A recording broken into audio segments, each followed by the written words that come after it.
Hello, welcome back to Tank Talks. This is Ian and welcome to my humble adobe, my humble aquarium.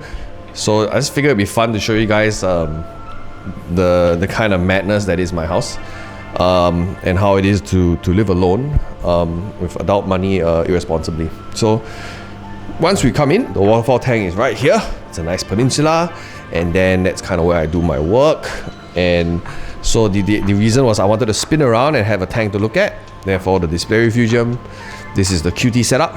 All the copper stuff is here. Nothing inside now. We return the fish. Then we have the bowl that we kind of picked up at Specialized Aquatic Solutions, and it's looking pretty good. We'll have a video on that. And then we have this reef, which I shall not spoil and have and you know, let the editor work his magic and kind of figure out what to play there. And the nano, which is my kind of my bonsai, which I've been paying a lot of attention to lately. Putting away more SPS now, trying to watch it like a hawk, and things look like they're doing pretty well. And then we have the 7-foot reef. No longer MPS, some MPS. I moved most of the fans over to the big tank because there was a algae outbreak, but now that's totally gone and clear, as you can see. And the fish are very hungry. So let me just get a dollop of food here and see if we can. So this is a mix of all the pellet brands I have, and I just grab a bunch and just kind of feed them all. Copper band, the mandarins don't eat it, but I feed different meals, different days, different times of the day. Yeah, so you can see I have some sticks going on. They're going pretty fine. Corn is going pretty fine. Population is fine. The two mandarins are still alive. I thought they were dead, honestly. I never saw them after I put them in. 3 weeks later, one popped up. I thought the other one died. Then the smaller one popped up. I was like, am I going crazy? And then a month later, I saw both of them. So, yay! They kind of inhabit this side of the tank. They're fine. I thought you might have eaten them, but no. So that's fine. So, let me grab it. Yeah. So, okay, now I'm grabbing the microphone now. So now we're going to putting this down. This is the bird room. I have a bunch of birds too.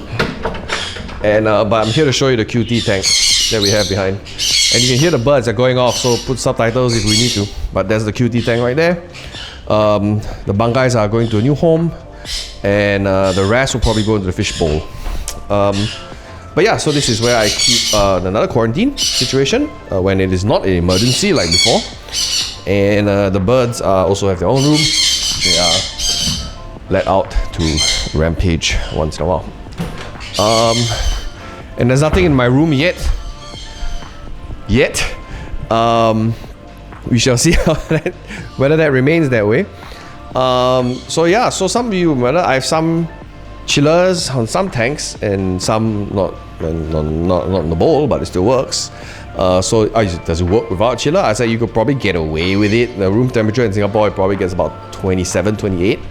However, I spoke to my aircon guy and he's like, just turn it on.